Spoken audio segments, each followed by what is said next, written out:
Hello and welcome to the September edition of Community Connect, brought to you by the Marshall Area Chamber of Commerce. This month's guest is David Haen. David is with the Southwestern Center of Independent Living. Thanks for being here. Thanks for having me. All right, let's talk about all the things that happened in August. There were a lot of things and not a lot of things all in the month of August, because the few things that happened, it was like an extension of a long things of the week. So let's talk about all the good things. So SMSU Golf Scramble was on Saturday night. This was actually rescheduled for earlier in July. They actually were originally scheduled for the day after the big rainstorm, so it got rescheduled to Saturday the 9th. So thanks to everybody that came out to that to support SMSU football. The Maggie Jean Foundation Scramble was on Monday the 11th. Nancy and Paul Blanchard, of course, are the executive directors for Maggie Jean, so thanks to everybody that came out and supported that important organization. And then the two larger events happened. Of course, we had the Lyon County Fair, we had the Sounds of Summer. Lyon County Fair was a raging success again, outside of the weather that we had, of course, on that Thursday and the Saturday, but it still was super successful. A lot of the rodeo was great, the Demolition Derby is great, there was an ATV event on that Sunday afternoon. Great food, great entertainment. So thanks to everybody that helped put on the Lyon County Fair this year. The following week was Sounds of Summer. Sounds of Summer was just a huge success again, starting with the Battle of the Badges, a softball game on that Wednesday night. It was the Marshall Fire Department versus the Marshall Police Department. I went out there, got there in the third inning, and there was kickball instead of softball. You had to run to third instead of first. There was a lot of fun activities going on for that Battle of the Badges. And of course, there was lots of things. There's music, of course, on Friday night and Saturday night, singing cues, and we had the Fabulous Armadillos, and it ended on Sunday with a community praise service. So a great week for the city of Marshall and all the people that came in town for it. Of course, the Mustang and Tiger Sports have kicked into gear. We had football, we had volleyball, tennis, swimming have all started their seasons. So good luck to the Mustang Sports and Tiger Sports this upcoming fall. So as I mentioned earlier, David Haen is here at the Southwest Center in Living. He was actually here probably about a year ago on behalf of the Rotary.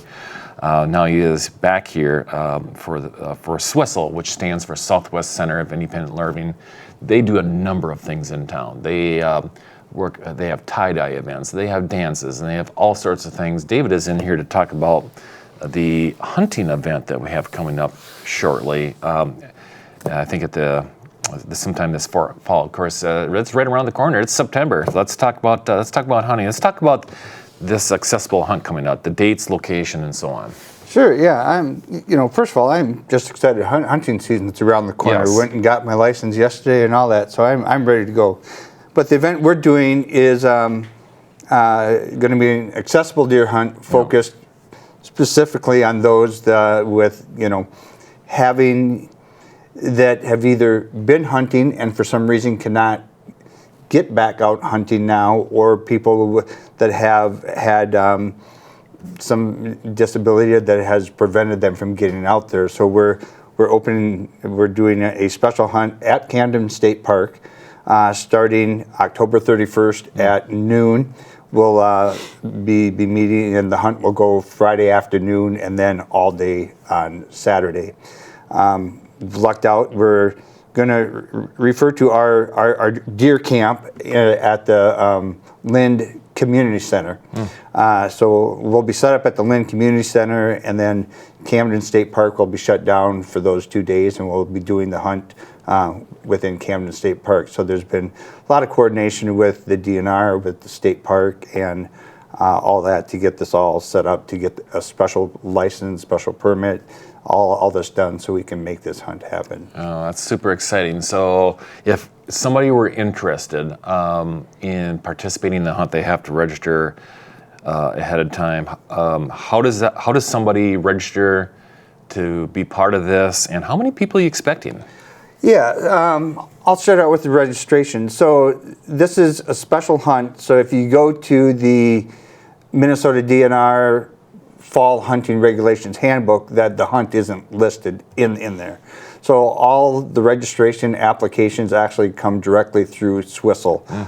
So they can either stop by our office at 109 5th Street and fill out the application there, or you can go to swissel.com, and if you go under the calendar of events, there's a little hunting icon in there that you can click on, and there's all fillable forms in there, and then they get sent directly to me. So that's for both participants, or if you're willing to volunteer at the event, because every hunter will be matched up with a mentor, and then we'll need volunteers back at deer camp and all of that stuff too. So we're starting out small this year. We're taking a maximum of 5 hunters. We currently have 3 in the books, ready to go. One of them's already sent me his license back, saying he's all set to go. And for those 3, we do have the mentors lined up, are ready, which leaves 2 spots still open. Hopefully, can get those 2 spots filled. We have technically till October 30th to get those spots filled, but the sooner the better, obviously. Yeah. So. Looking forward to it. It should be good. It'll be new. It's something new to the area. There are a couple other centers of independent living within Minnesota that do run this style of hunt. One of them is Access North, which is based out of Hibbings, and the other one is the Center of Independent Living, referred to as Options, out of East Grand Forks. East Grand Forks this year will actually be celebrating the 30th anniversary of doing this style of hunt, where Access North, I believe this is their 6th or 7th year. So I got to go up and kind of shadow the one up in Hibbing last year and kind of learn how they operated. So we're kind of, you can say taking a copy and paste of what they do and kind of match it to what our goal is down here. Right. So for those that aren't familiar with Swissel, David, who is eligible to apply for this hunt, and what is required from hunt participants? Sure. So to be able to apply, we're looking for those that either are already our consumers. You don't have to be, but we're looking for either people that have either a physical disability, cognitive, sensory disability, something like that that has stopped them from getting out and hunting, or possibly hunting's always been something they want to do and have never had the opportunity to do so. And those can be things like maybe you've had a hip replaced and since then you can't walk out to your blind. Well, with the great help of the state park having a action track chair and action track right here in town, we will have all those things, so the mobility out to the blind is no longer going to be an issue. And I forgot the second half of your question. What is required from the participants? Yeah. So the only thing we're really requiring from the participants is get your application in, and then they're responsible for all their own hunting gear. So their blaze orange clothing, their warm clothing, their firearm of choice if they're going to be using a shotgun, compound bow, or a crossbow. That's all falls on the participant. We have the blinds, we have shooting sticks, we have chairs, little buddy heaters, we have everything else that's going to be needed on site. As long as you have the right clothing, the right firearm, and have gotten your application in and have gotten the congratulatory letter back from me, you are set to go. Yeah, that's great. That's great. So let's talk about how can the community support this? You got sponsors. How does funding work for this hunt? Sure. Yeah. A big a big chunk of it is going to be supported by the grants and funds that we get yearly. However, we are looking for community support, and we've gotten back a lot of support for items for things like, especially food, because that's one of the items where we can't use our funding for. So we've gotten lots of feedback from places like Hy-Vee, Tony's Depot, Bagels and Brew.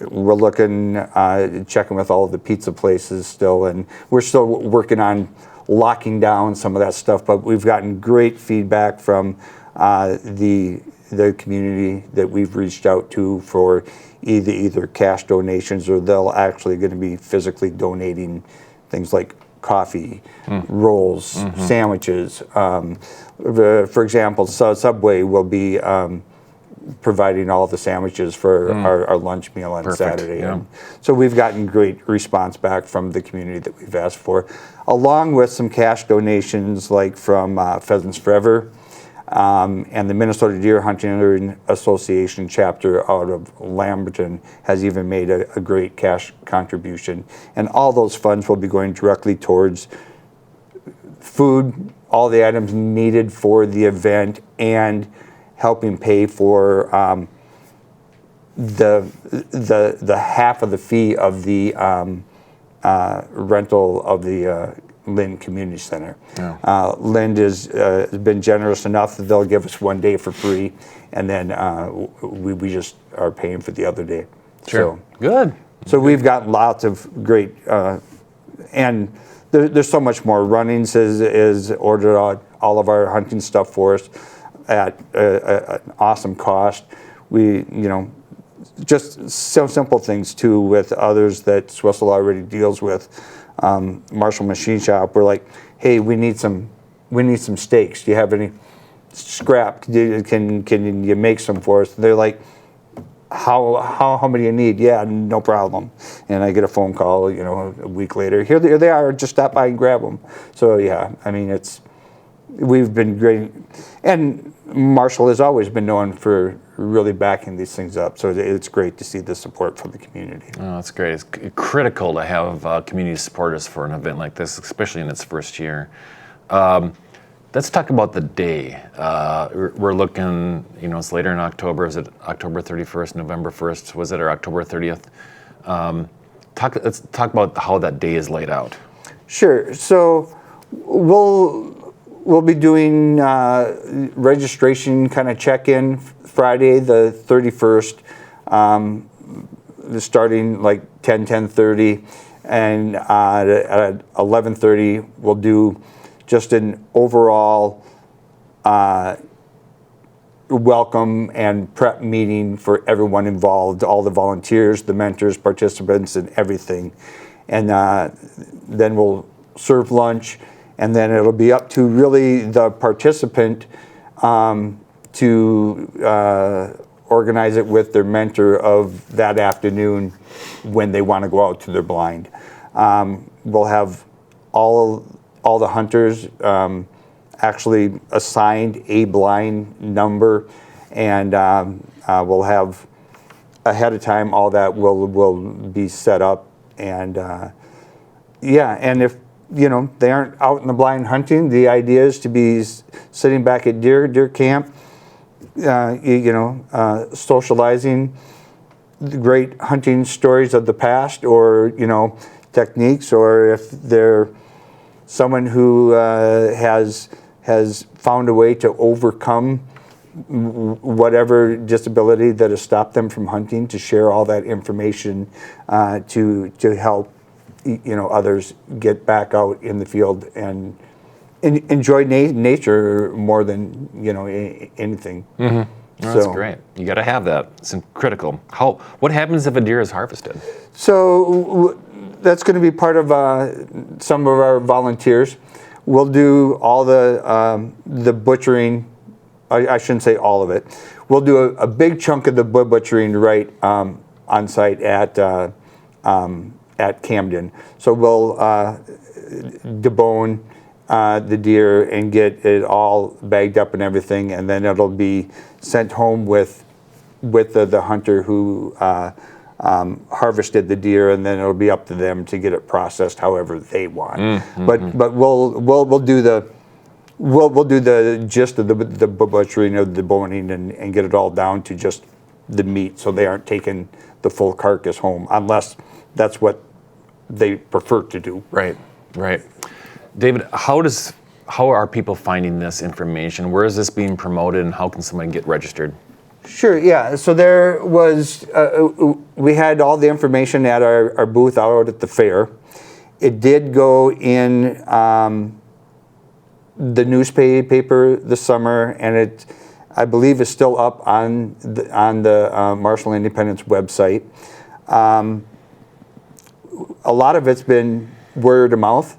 I mean, I've been to 2 of the Let's Connect and discussed it there, and gotten some feedback from there. And just our staff in general throughout all the counties that we cover have been spreading the word. We've been getting flyers up and all of that. The big challenge was the advertising part, because that, again, is another part that, is really doesn't fall into where we can spend our grant money. So some of that was, in order to get the word of mouth out, some of that had to be a donated sort of deal. Sure. So, yeah, but, that what I think was one of our biggest challenges is how do we get this all spread out. So it's been on our Facebook, big deal at the fair. Lots of stuff was questions being asked there, and all of all the staff at Swistle have been doing a great job of just spreading the word and getting flyers out and things. Sure. Remind our watchers, our viewers today, what your website is. Swistle.com. Perfect. There it is. And you can't miss it. The first thing that pops up is the big logo of the accessible deer hunt right on the front page of the website. And you click that icon and it'll take you to all the information you need. Great. Cool. So, David, thanks for being here. Let's talk about all the other things that people can look forward to in September. In September, we were just notified that the track chair has been selected for the coolest thing made in Minnesota. It's a manufacturing contest through the Minnesota Chamber. Starting this week, Tuesday, September 2nd, you can go to coolestthingnn.com, vote once a day, tell your friends, tell your coworkers, tell whoever you got to tell, and vote today and every single day. Let's see if we can get the track chair to the winner's circle this year. They lost in the Final Four to 3M Scotch Tape last year. So let's see if right here, our very own track chair can make it all the way to the end. Again, coolestthingnn.com. Some of the other things you can count on this month in September, Amelia Earhart's second cousin will be at the Lyon County Museum Tuesday the 2nd at 6:30. Her name is Nancy Earhart, and she's going to talk about all the cool things about Amelia and her life. So super cool event, 6:30 on the 2nd. You're invited to the Ponds Disc Golf Course ribbon cutting this next Thursday, the 11th, 4:15. The disc golf course is out at Independence Park. Come on out for free disc golf lessons during the ribbon cutting celebration. Again, 4:15 Thursday, September 11th at Independence Park. The Lyon County Republicans are having their fall banquet Monday the 15th at KB's Ballroom in Ghent. You're going to hear and meet Kendall Qualls, who is running for governor, as well as other Republican individuals and candidates. Again, Monday, September 15th, KB's Ballroom in Ghent. The Southwest Human Resources Association, along with the Marshall Chamber, are inviting you for a 2025 legislative update on Tuesday, September 16th, 11:30 to 4 o'clock at the golf course. Registration is on our website, and there's been a whole lot of laws that have been gone into place in the last couple of years. Hear about paid leave, or hear about earned sick and safe time, and some other laws. Again, Tuesday, September 16th, 11:30 to 4 o'clock, Marshall Golf Course. The person that's going to be presenting the name is Corey Genelin with Gislason and Hunter. who is an attorney here in Minnesota. The Pursuit of Excellence is on September 20th. This is on a Saturday. Come on out and see up to 20 marching bands perform their inspirational field shows out on the football field. Coming in from, of course, here in Minnesota, but South Dakota and Iowa. Fun event. It's generally about 5 o'clock to about 10:30 in the evening. So come on out and see a whole lot of performances by marching bands from the region. And finally, come on out to Memorial Park in downtown Marshall for another year of Arts and Living History Festival, Saturday the 27th from 9 to 2. You can count on art vendors, living history reenactors, food trucks, kids make and take, live music, and more. This is downtown Memorial Park, Saturday the 27th from 9 to 2. And finally, on the chamber side of things, Women's Connect is going to be combined with the SMSU Women's Conference on Thursday the 18th. It's going to be right here on campus, Upper Conference Center. More details on this event can be found on our website and on smsu.edu. So that's it. There's a lot of things going on in September. David, thanks again for being here. Thank you for being our guest. You can find all these events on our website at marshallmn.org. You can find a lot of these same type of events on the visit page on visitmarshallmn.com. Join us in October. Jeremy Williams, Marshall Public Schools superintendent, will be our guest. Of course, there's a referendum on the ballot in November. The program will be mostly surrounded about that. So thanks for watching, and we'll see you in October.